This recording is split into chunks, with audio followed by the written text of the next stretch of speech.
She has cheated in every relationship she has ever been in. My mother said to my boyfriend, Caleb, and 36 people in the VFW hall went quiet. She said it at my grandfather's 78th birthday party in Muncie, Indiana, with sheet cake on paper plates and the smell of coffee, ham glaze, and lemon cleaner still hanging in the room. By the end of that night, I had lost my boyfriend, and within 19 days, I lost a paid church retreat job worth $1,200 and my front desk position at a dental office because my mother did not stop there. Then a woman I had never met walked into another family lunch 6 months later and read one sentence aloud from a printed export, and my mother's voice changed in front of everyone. My name is Morgan Elise Whitaker. I am 24 years old. Now let me take you back to Muncie, Indiana, on Sunday, October 15th, 2023. Before I go on, please take a moment to like and subscribe, but only if you genuinely connect with this story, and drop a comment telling me where you're watching from and what time it is there. I always love seeing where you're all listening from. My grandfather, Howard Dean Whitaker, turned 78 that day. We had the party in the small event room at the Delaware County VFW on South Walnut Street because my grandmother liked the parking there and my uncle could get the room cheap through a friend. There were 36 people by my count, not because I'm dramatic, but because I counted them later when I sat in my car with my hands on the steering wheel and tried to understand how many people had heard what she said and done nothing. The room had those low acoustic ceiling tiles and beige folding dividers that never fully close. Every sound sits there too long. The scrape of chairs, the clink of fork on Corelle plates, the squeal of one child running in church shoes across polished floor. My cousin Tessa's baby kept making this little humming sound like she was testing her own voice. I had worn a rust-colored sweater, dark jeans, and the gold hoops my friend Lena gave me for graduation from Ivy Tech. Caleb was in a navy quarter zip and had brought my grandpa a Colts cap and a bag of coffee from a place in Fishers he liked. We had been together 11 months, 11 solid, easy months, not perfect, real. My mother, Diane Elaine Whitaker, had been unusually polite all afternoon. That should have warned me. She was 61 then, a churchwoman in the specific way some people are churchwomen. Controlled, measured, the kind of person who never raises her voice because she does not need to. She had spent most of the party carrying napkins from one table to another and talking about portions. At 3:22 in the afternoon, after cake but before presents, my grandfather was opening a cordless leaf blower from my Uncle Greg when my mother put down her plastic cup, stood up, and cleared her throat. When my mother wants attention, she does not ask for it. She edits the room until it gives it to her. She looked directly at Caleb, not at me. Caleb, she said, before this goes any further, I think you deserve to know that Morgan has cheated in every relationship she has ever been in. Everyone. She lies with a straight face and then acts injured when people finally say it aloud. There was a pause so clean I could hear the refrigeration unit kick on behind the bar. Then my Aunt Jill said very softly, Diane, my mother did not look at her. I will not be part of deceiving another young man. Caleb stared at her, then at me. I remember the exact weight of the plastic fork in my hand. I remember the cheap icing smell off the white cake. I remember my younger cousin dropping a spoon. It hit the floor and spun. I did not cry. I did not yell. Instead, I put my fork down on the plate, folded my napkin once, and said, that is not true. My mother gave me the same expression she used when I was a child and got sick in the back seat, mild inconvenience dressed up as concern. It is completely true, she said. Ask Evan, ask Marcus, ask anyone who watched what she does. Evan was my boyfriend when I was 19. Marcus was a guy I dated for 5 months at 21. Neither relationship ended because I cheated. Evan ended because he was using my apartment as a place to disappear to between jobs and lies. Marcus ended because he wanted a girlfriend who would laugh at racist jokes and not ask him why he never tipped. But my mother knew exactly which names to use because they were old enough to sound like history and vague enough to sound credible. Caleb stood up. Morgan, I said, if you want to talk, we can talk outside. He looked at my mother again. Huge mistake. If you let a person like that become the narrator, even for 10 seconds, she will write your whole opinion for you. My mother added, check her phone if you want. I am only saying what everyone already knows. That last line mattered later. Everyone already knows. It gave other people permission to pretend they had always suspected something. People love joining a story once it sounds established. The room did not explode. That would have been easier. It just sank into that awful social panic where no one wants to be the first person to call cruelty what it is. My grandmother, Ruth Whitaker, kept saying, "Not today. Diane, not today." My father, Stephen Michael Whitaker, sat there with one palm flat on the table and stared at the wax paper under the cake. My brother Aidan got up and took the baby outside. Uncle Greg made a noise in his throat like he was about to stop it and then didn't. Caleb and I walked out into the parking lot at 3:27. It was cold enough that my breath showed. Somebody nearby was smoking Marlboro Lights, and the smoke blew in sharp little strips across the back row of cars. He said, "Your mom seemed pretty sure." I said that sentence still embarrasses me when I remember it. Not what she did. What he said back. Your mom seemed pretty sure. That is how weak some men are around an older woman who speaks calmly. I told him it was false. I told him exactly how those two relationships had ended. I told him if he wanted to see my phone, he could see my phone. Not because I owed him an inspection, because I knew how fast poison travels once somebody speaks it in front of witnesses. He said he did not want to look through my phone like that. He said he needed a little space. He left in his silver 2016 Subaru Forester at 3:39. I know the time because I sat in my Honda Civic and watched his brake lights turn out onto South Walnut, and then I took a screenshot of our message thread when he texted, "I need a few days." A few days turned into silence, then suspicion, then questions written like accusations. He wanted names, dates, screenshots from years I no longer had. When I asked him whether one public lie from my mother outweighed nearly a year of his actual life with me, he called it complicated. People use that word when they want the convenience of distrust without saying they chose it. The next morning was Monday, October 16th, and I had the 7:30 to 4 shift at Brightwell Family Dental on North Tillotson Avenue. It was a small office, two hygienists, one associate dentist, and Dr. Melissa Brightwell, who owned the practice. My job was front desk, scheduling insurance calls, reminder texts, all the ordinary work that keeps a place running and makes nobody admire you until you stop doing it. At 10:14 that morning, while I was confirming a crown prep for Thursday, my phone buzzed with 4 texts in a row from my cousin Tessa. She wrote, "Are you okay then? Aunt Diane is texting people." Then, "I should have said something yesterday." Then, "I'm sorry." I went into the supply closet because it was the only place with a door that locked. It smelled like gloves, cardboard, mint varnish, and that powdery laundry soap offices use on cleaning rags. Tessa sent me screenshots. My mother had texted 3 cousins and Caleb's sister, Emily Rhodes, from her number at 9:36 that morning. The screenshots showed gray message bubbles, my mother's full 10-digit number at the top, and timestamp strips because Tessa had the sense to capture the whole screen. My mother wrote, "I said what had to be said yesterday. Morgan has a long-standing pattern of dishonesty with men. Please do not feed into the tears." Then, to another cousin, "If Caleb asks, tell him you were relieved someone finally warned him." Then to Emily, who she had somehow found through Caleb's social media, "I am reaching out woman to woman. Morgan cheats and then turns theatrical when confronted. Your brother deserves the truth." That was the first folder. I made it during lunch on my phone and named it simply October. If you have ever had that moment where you know everything is about to change, not the dramatic movie kind, the administrative kind, where your whole life is about to become screenshots and timestamps and saving voicemails before somebody deletes them, you know the feeling. Not panic, exactly. The colder thing under panic. Before we go further, if this story is hitting something familiar for you, subscribe now. You do not have to be loud to win. Sometimes you just have to keep the receipt. By Tuesday afternoon, October 17th, Emily Rhodes had messaged me on Instagram. I did not know her well. She was Caleb's older sister, 29, a middle school art teacher in Noblesville with a soft face and very direct way of writing. Her message came at 2:06. She wrote, "I think you should know your mom messaged me. Caleb is rattled.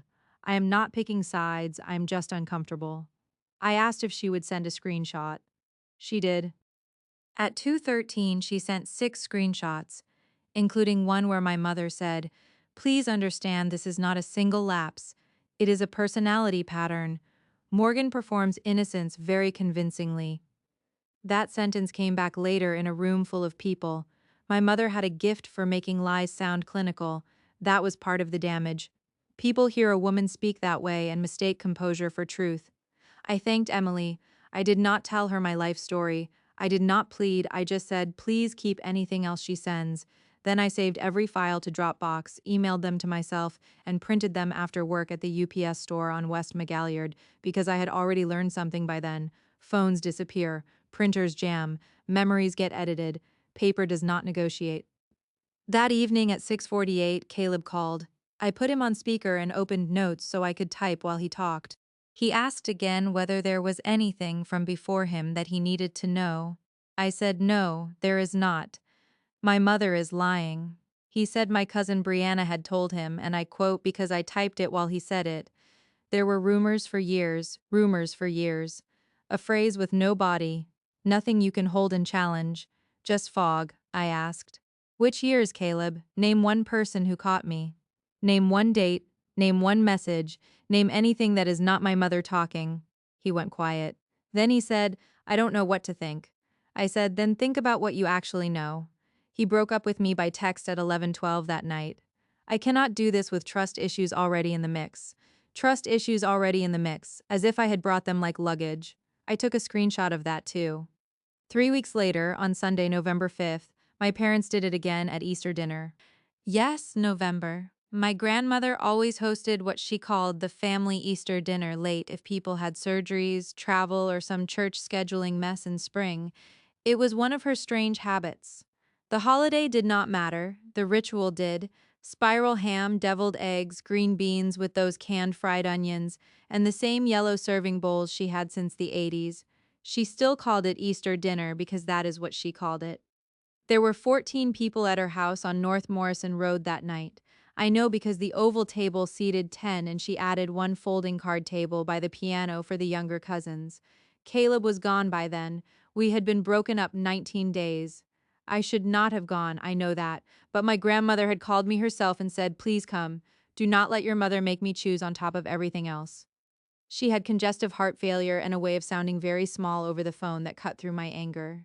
The house smelled like ham, nutmeg, old carpet, and that floral talcum powder she dabbed on the neckline of her blouse. A weather radio murmured from the kitchen counter. The fork drawer always sticks. I noticed all of it because my body knew before my mind admitted it that I was walking into another performance. At 6:17, while Uncle Greg was carving ham, my mother set down her glass and said, since everyone is pretending this solved itself, I should be honest about why Caleb left. He left because Morgan did what she always does. She creates overlap with other men and then rewrites the story. My grandmother shut her eyes. I said, name one man. She looked almost pleased. You know, I'm not going to turn this into a list at the table. My father spoke for the first time. Morgan, your mother is trying to help you face your patterns. Patterns. There it was again, language that makes a lie sound like an assessment. I looked at him and said, were you there for any of these supposed events? He said nothing. My mother turned to my grandmother's home aide, a woman named Lucinda Perez, who was clearing salad plates and absolutely should never have been pulled into this, and said, this is what we have dealt with for years, charm, then denial. Humiliation gets worse when someone drags in a stranger. Family cruelty can at least pretend to be private. Once it includes the aide, the caterer, the landlord, the woman changing the sheets, it becomes something else, a public record in people's mouths. I left at 6:24. In my car, I had 2 missed calls from Dr. Brightwell's office manager, Kendra Holt. Kendra never called twice unless something at work was on fire. When I called back, she asked if I could come in early Monday because there had been a concerning conversation with Dr. Brightwell. Her voice had that overcareful edge people use when they think a fragile person is on the line. I knew immediately my mother had found my workplace. Monday, November 6th, at 7:05 in the morning, I walked into Brightwell Family Dental and could smell the autoclave already going and fresh coffee from the staff room. Kendra was standing at the front desk with both hands wrapped around a ceramic mug, not drinking from it. Bad sign. Dr. Melissa Brightwell asked me into her office at 7:10. She closed the door and said, Morgan, I need to ask you about a call I received yesterday afternoon from a woman who identified herself as your mother. Then she slid a legal pad across the desk so she could watch my face while I read what she had written during the call. Diane Whitaker called at 4:22 p.m., concerned about employee stability, said employee has history of compulsive lying with men, claimed employee was sleeping with attached men in the community, said there may be drama involving patient families, asked whether office had policy on moral conduct. I read it twice. The hum from the overhead fluorescent ballast sounded like an insect. Dr. Brightwell had this lemon hand lotion she always used, and I remember that smell because I wanted to throw something when she folded her hands and said, I do not want office issues. I said very evenly, there are no office issues. My mother is harassing me. Dr. Brightwell said, I am not accusing you of anything, but the call happened, and perception matters in a small practice. Perception matters. There is another phrase people use when they want the damage from a lie to count more than the lie itself. By 11:40, after two more awkward glances from Kendra and one whispered break room conversation that stopped when I entered, Dr. Brightwell told me maybe some time away would be best until things settled. She did not fire me in that sentence. She just made sure I could not stay. I asked, Are you taking me off the schedule? She said, For this week, yes. I said, Put that in writing. That surprised her. Good. At 12:15, she emailed me from the office account. Subject line, schedule adjustment. She wrote that, due to outside concerns affecting workplace comfort, I was removed from the schedule for the week of November 6th through November 10th. It was not technically termination. It was worse in some ways, cowardly and deniable. I saved it to the October folder and renamed the folder October to case file, because by then this had become one. That same week, on Wednesday, November 8th, at 7:43 in the evening, I got an email from Faith Harvest Church, where I had been helping plan a women's winter retreat in Anderson. The coordinator, Sheila Montgomery, wrote that after multiple calls from a family member raising serious moral concerns, they were pausing my speaking role and asking for the $1,200 stipend advance to be returned until circumstances were clarified. My mother had called my job and my church in the space of 4 days. That is how long it took her to try to erase me. I called Sheila immediately. She would not say much, just that she had received troubling information and thought stepping back would protect the event. I said, Do you have anything specific? She said, There were statements about ongoing infidelity and deception involving multiple men, and I was told some of your instability could spill into a leadership space. Instability. Another one. My mother was building a vocabulary around me and lending it to other people. I returned the stipend because I could not afford for them to call it theft later. I borrowed $300 from my friend Lena to cover rent that month because taking me off the schedule at the dental office cut 6 days of pay and the retreat money was gone too. I wrote the exact amount in a notebook. Rent shortfall, $312, gas, $64, groceries from Aldi, 81 and 40 cents, Pride, expensive. Now, let me take you back to Thursday, November 9th at 9:21 at night, sitting cross-legged on my apartment floor on West Jackson Street in Muncie, with my laptop open and takeout gone cold beside me. If you have ever been publicly lied about by someone with seniority, by someone people instinctively trust because they have known them longer, then you know how crazy the next stage can make you feel. You start trying to disprove smoke. You start answering questions nobody asked in good faith. Do not do that. Build a timeline. That is what I did next, and it changed everything. I made subfolders, job, church, Caleb, family texts, audio, timeline. I started with simple entries. October 15th, 3:22 p.m., VFW birthday party statement made in front of 36 witnesses. October 16th, 9:36 a.m., text sent by Diane Whitaker to cousins and Caleb's sister. October 17th, 2:13 p.m., screenshots received from Emily Rhodes. November 5th, 6:17 p.m., repeated accusation at grandmother's Easter dinner in front of 14 people plus home aide Lucinda Perez. November 5th, 4:22 p.m., call from Diane Whitaker to Dr. Brightwell documented in handwritten notes. November 8th, Faith Harvest Church email pausing my role and asking return of $1,200 stipend. Then I did something that mattered more than it seemed at the time. I stopped thinking like a daughter and started thinking like the person who would eventually have to lay this all in order for a stranger. My college friend Lena Corcoran worked at a title company in Newcastle and had a weirdly gifted brain for documents. Not a lawyer. Better for this stage. A person who notices dates that do not match. I drove to her apartment on Friday, November 10th at 8:15 after she got off work. She had chili in a slow cooker and one orange cat with one eye, and the whole place smelled like cumin and dryer sheets. Lena sat on the floor with me while I spread out printed screenshots. She said, "Your mother is not just gossiping, she is creating repeatable language." I said, "What does that mean?" She tapped one page. Pattern, instability, moral concerns. Those are transfer words. They move well from family to work to church. That sentence stayed with me. She told me to save voicemails as audio files, not just in the app. She told me to send every file to a second email account. She told me to make a witness list with names, phone numbers, where they were standing, and whether they spoke. She even told me to note exact wording where I could, because liars often change nouns and keep verbs. That sounded dramatic then. It turned out to be true. So I did. I made the list. Grandfather Howard Whitaker, seated at gift table. Grandmother Ruth Whitaker, seated head table. Uncle Greg Whitaker, carving station by kitchen door. Aunt Jill Carter, right side of room table 3. Cousin Tessa Harmon, near window, holding baby. Father Stephen Whitaker, left of narrator at VFW and across from narrator at Easter dinner. Lucinda Perez, home aide, in dining room clearing plates, and so on. I texted exactly 6 people in the family asking one neutral question. Can you tell me in your own words what Mom said at Grandpa's birthday? Only 2 replied. Tessa said, "She said you cheated in every relationship and warned Caleb." My Aunt Jill wrote, "I do not want involvement, but yes, she said it plainly. I saved those 2. Then on Monday, November 13th at 6:52 p.m., my mother left me the voicemail that eventually broke her. I did not answer her calls by then. Never answer a person who lies better than you think on your feet. Let them talk to a machine. Her voicemail was 57 seconds long. Her voice was smooth, almost tired. "Morgan, this drama will stop the second you stop forcing people to respond to your behavior. Once people know what you are, they choose for themselves.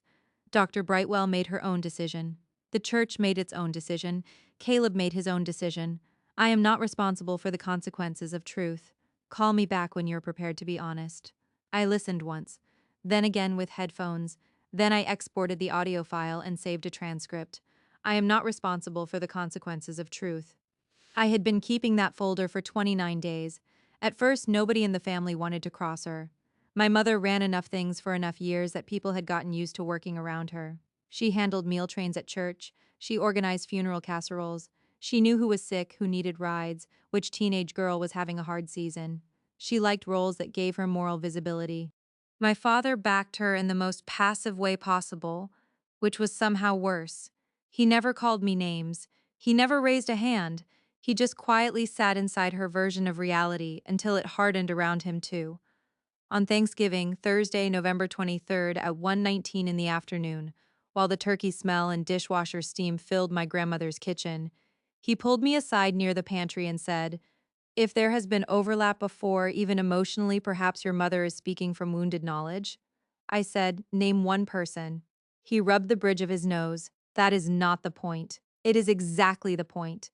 He walked away. People think betrayal is the screaming kind. Sometimes it is a man choosing vagueness over truth for 30 years because vagueness costs him less. In December, things got quieter on the surface and uglier underneath. Dr. Brightwell put me back on 2 half-days the week of December 4th, but I could feel the difference. Patients would ask if I was feeling better with that tilted head sympathy that means somebody has framed you as unstable.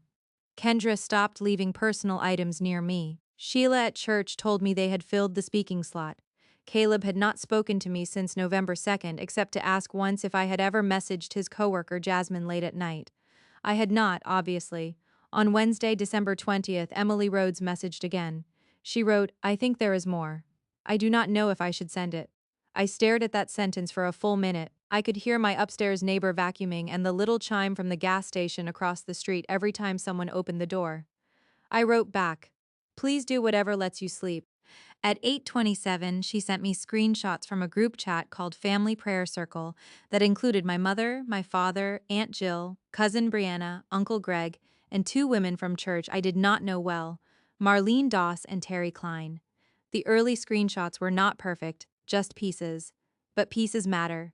My mother had written on October 16th at 8:52 a.m., "Please do not challenge me publicly.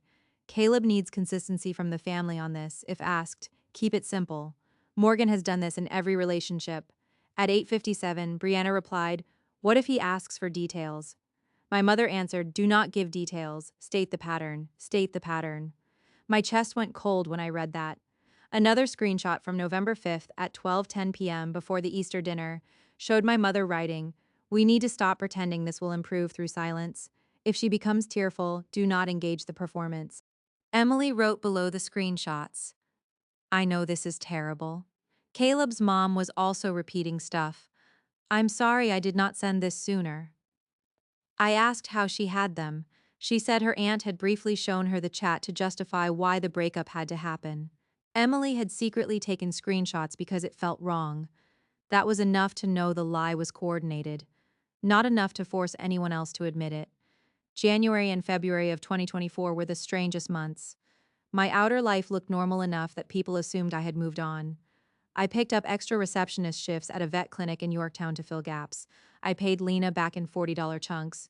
I learned exactly which family events to skip, but my real life was the file. Nights spent sorting metadata, renaming PDFs, making transcript pages, adding who sent what and when. I also started recording every call with my family that state law allowed me to record, because Indiana is a one-party consent state. Again, not because I'm dramatic, because my mother was adjusting her story each time, and I wanted the drift on tape. On Saturday, February 17th at 10:43 in the morning, I met with a woman named Carla Finney at a coffee shop on North Wheeling. Carla was not my lawyer. She was Lena's cousin, 38, a paralegal who had spent 12 years watching messy people fail to keep their lies straight. I bought her an oat milk latte and brought a 3-ring binder. She flipped through my pages while espresso hissed behind us, and somebody burned toast in the back. She said, "You're not trying to prove your mother is mean. You're proving she knowingly repeated a factual accusation as true across multiple settings and attached it to your employment and role loss." Plain language, useful language. I said, "What do I do?" She said, "Stop arguing morality. Follow the damages. Write down what each lie cost you, who heard it, and what document proves the cost." So I did. Lost church stipend, $1,200. Proof, email from Sheila Montgomery dated November 8th and refund receipt dated November 9th. Lost scheduled dental hours, 6 shifts totaling $724 before tax. Proof, schedule removal email dated November 6th and payroll comparison. Breakup tied to accusation. Proof texts with Caleb referencing mother's claim and rumors. Reputation damage in church group. Proof, messages from 2 women removed me from prayer volunteer rotation. Ongoing harassment. Proof, voicemail transcript and screenshot set. On Monday, March 4th, Dr. Brightwell finally ended my employment. Not with some grand speech. She called at 4:56 in the afternoon and said the office was moving in a different direction. Her follow-up email arrived at 5:11. No reason listed, just final check details and key return instructions.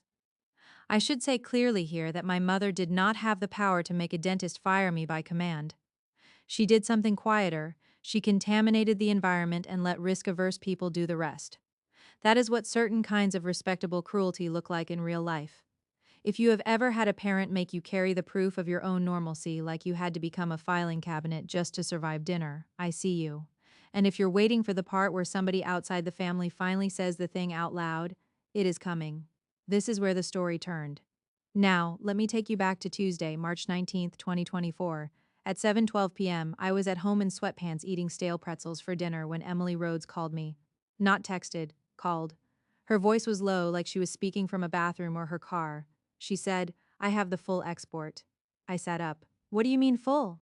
She said her Aunt Marlene, one of the church women in that group chat, had asked her to print some messages because she did not trust phones. Emily used Marlene's laptop, and once she saw the size of it, emailed the complete chat export to herself before printing. 7 months of messages, not only the lines about me, everything, dates, times, sender names, exact wording. Emily said she did not open most of it because she felt sick. I asked why now. she said after a long pause. Because Caleb admitted he never had proof and he still let your life get burned down over your mother's certainty. And because your mom messaged me again last night telling me not to backtrack if anyone asks what I know, I am done. Silence. Then she said, I will meet you if this does not come back on me publicly. We met the next day in the parking lot behind a Panera in Fishers, Indiana, at 1:30 in the afternoon. It had just rained. Everything smelled like wet asphalt and bread. Emily sat in a white Honda CR-V and handed me a manila envelope thick enough that I felt my pulse in my thumb. Inside was a printed export from the Family Prayer Circle chat, 63 pages, plus 7 separate screenshots of direct messages between my mother and Marlene Doss. The first page had everyone's names and phone numbers. The timestamps were intact. Some messages were about casseroles and prayer requests. Then there were the lines about me. Dozens of them. October 15th, 4:06 p.m., 1 hour after the birthday party. My mother wrote, he looked stunned. Good. The family needs to stay aligned if he asks around. October 16th, 8:52 a.m. Please do not challenge me publicly. Caleb needs consistency from the family on this. October 16th, 8:57 a.m. Brianna, what if he asks for details? October 16th, 8:58 a.m. Diane, do not give details, state the pattern. November 5th, 12:10 p.m. Tonight we must be firm. If she becomes tearful, do not engage the performance. November 6th, 5:09 p.m. to Marlene in direct message. The dentist took the warning seriously. That should limit how far this spreads socially. That line made me put the papers down. Not because I was shocked anymore, because it was so clean, so intentional. The dentist took the warning seriously. That should limit how far this spreads socially. She was not trying to protect anyone, she was trying to contain me.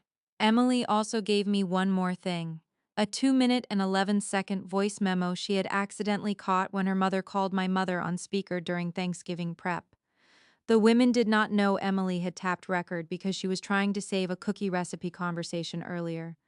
In the audio, my mother's voice was distinct.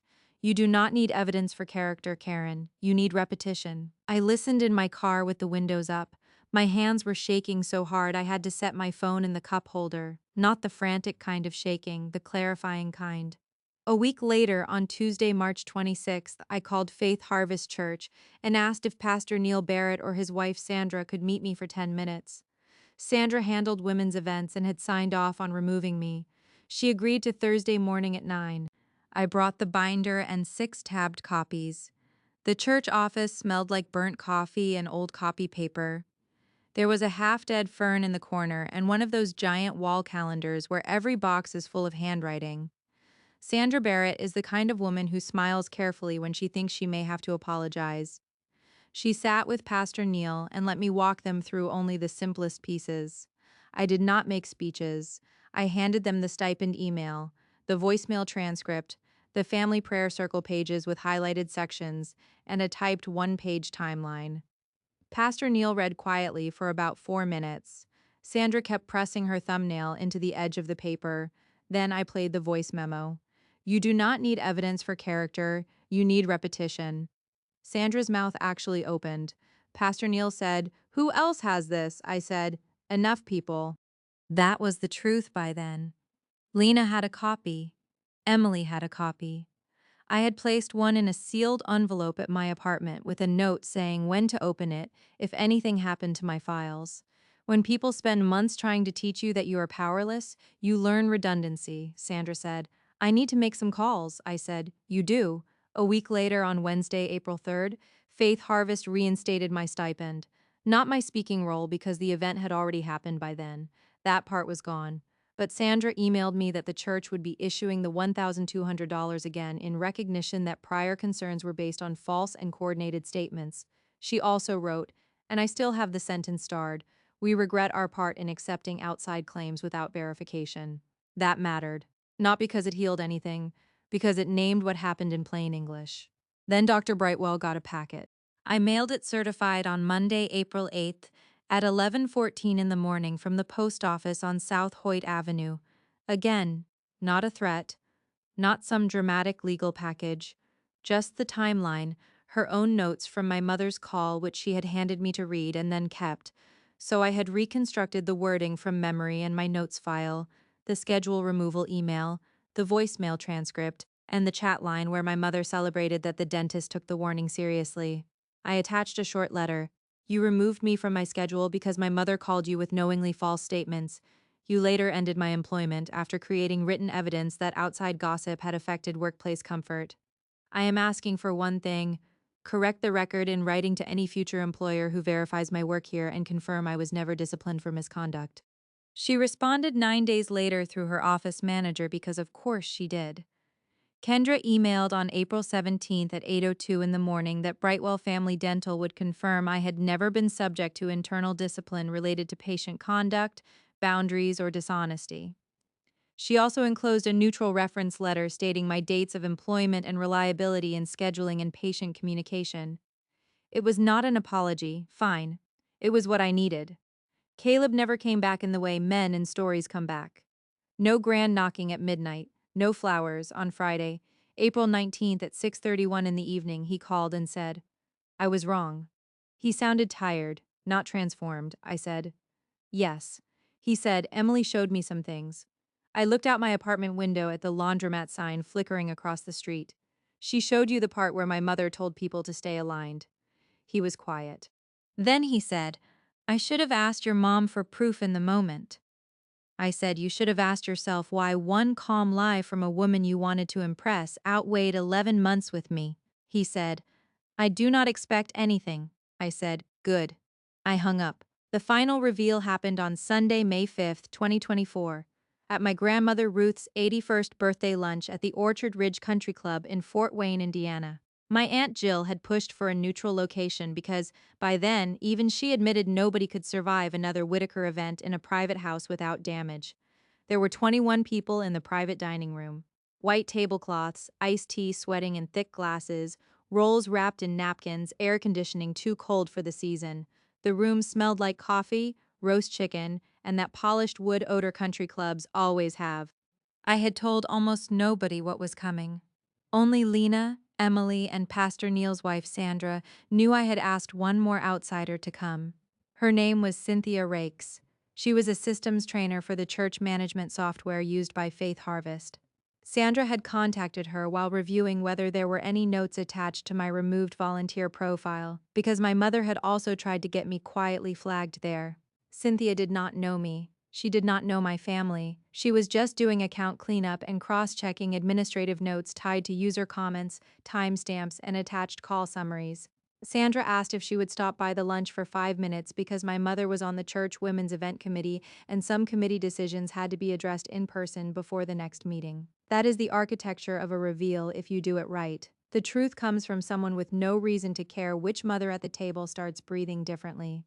At 1:16 in the afternoon, just after dessert plates were cleared, Sandra Barrett stepped into the room with Cynthia Rakes. Cynthia wore a navy cardigan, low heels, and the expression of a woman prepared to read a boring correction and leave. She carried a slim folder and a tablet. My mother's smile changed the second she saw Sandra. Less warm, more strategic. Sandra said, "Ruth, forgive the interruption. This will only take a moment. There was a church matter we needed to address in person because several people here are involved." The room shifted, forks set down. Ice clicked in glasses. My mother said, "This is hardly the setting." Sandra replied, "Actually, it is appropriate given where the statements were made." Then she nodded to Cynthia. Cynthia opened the folder and said, "I am Cynthia Rakes. I handle user training and account review for the platform Faith Harvest uses for event records and volunteer notes. During a routine review, we confirmed that comments attached to Morgan Whitaker's removed leadership file were created after calls from Diane Whitaker and were supported by repeated statements from outside individuals using nearly identical wording. My mother went still. Cynthia kept reading. Those statements described Morgan Whitaker as having a pattern of infidelity, dishonesty with men, and instability in ministry settings. Because those notes led to her removal and because the reports were not verified, the church has deleted the notes, restored her standing, and removed Diane Whitaker from the Women's Event Committee, pending further review. No drama in Cynthia's voice, no heat, just facts. Then Sandra said, "There is one more thing. The wording was consistent because the wording was coordinated." She looked at me once, briefly, permission. I reached into my bag and handed Sandra the printed page from the group chat. She passed it to Cynthia. I did not read it. I did not need to. I had carried those pages for months. Cynthia glanced down and read, "Please do not challenge me publicly. Caleb needs consistency from the family on this. If asked, keep it simple. Morgan has done this in every relationship. Do not give details. State the pattern." No one moved. My grandmother put her napkin down in her lap, very neatly. My father looked at the tablecloth. Aunt Jill closed her eyes. Uncle Greg exhaled through his nose hard enough to hear it. My mother said one sentence. That was private family concern. Sandra answered, no, it was a campaign. Silence, not the stunned kind, the sorting kind. 21 people recalculating everything they had watched and failed to stop. Then Lucinda Perez, my grandmother's aide, who had come with Grandma that day and had kept quiet since November, spoke from the wall near the coffee station. She said, at Easter dinner, Mrs. Whitaker said the same thing in front of me and then told me in the kitchen that once enough people repeated it, Morgan would stop trying to make herself look good. That was the second outsider, the one who had known something and stayed silent until that moment. My mother turned toward Lucinda so fast her chair legs scraped. That is not what I said. Lucinda shrugged once. It is. People sometimes imagine revenge as a big speech. Mine was paperwork and one honest woman in orthopedic shoes standing by an urn of coffee. The room stayed quiet for maybe 8 full seconds. Long enough to hear silverware clink in the next dining room. Long enough to hear my grandfather say, finally, Diane, my God. My father tried one last weak sentence. This has become disproportionate. And Aunt Jill said, sharper than I had ever heard her, no, Steve. This is exactly the size your wife made it. My mother did not cry. She did not apologize. She folded and unfolded her napkin once and said, I will not be talked to like this in public. Sandra said, you were comfortable doing exactly that to Morgan. Then she collected the papers, thanked Cynthia, and walked out with her. Lunch did not recover. It should not have. My mother left 2 minutes later. My father followed her after telling my grandmother he would call later. He did not that day. The concrete price came in pieces over the next 6 weeks. On May 10th, Faith Harvest officially removed my mother from the Women's Event Committee and from the meal train coordinator rotation she had run for 7 years. Sandra told me this herself over the phone at 3:28 in the afternoon. She no longer has event oversight, volunteer contact access, or public leadership roles, she said. On May 14th, Marlene Doss texted me an apology I did not answer, and told Lena separately that my mother had been told not to contact church staff about me again. On May 21st, Dr. Brightwell's reference letter got me a new job at Meridian Pediatric Dentistry in Anderson at $2.20 more per hour than I had been making before. My starting wage was $21.40 an hour. Exact numbers matter when people try to bankrupt your future through gossip. On June 3rd, Caleb's sister Emily stopped speaking to my mother entirely and told Caleb's family she would not attend any gathering where Diane was present.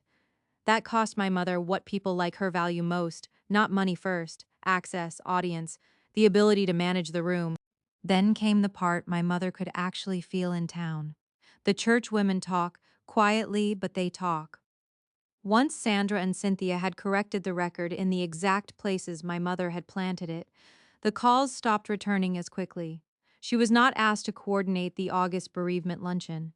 She was left off the September retreat planning list. My Aunt Jill later told me 2 women from Bible study started driving my grandmother to appointments specifically so my mother would not control the conversations in the car. People who live by influence know exactly when they have lost it. Now let me take you back one last time to Thursday, June 20th, 2024 at 6:04 in the evening. I was carrying a bag of groceries up to my apartment. It smelled like cut grass, hot pavement, and somebody's detergent venting from downstairs. My phone rang. It was my father. He said, your mother wants to put this behind us. I put the grocery bag down on the steps. Does she? She feels matters were made bigger than necessary. I laughed once. Not kindly, he said.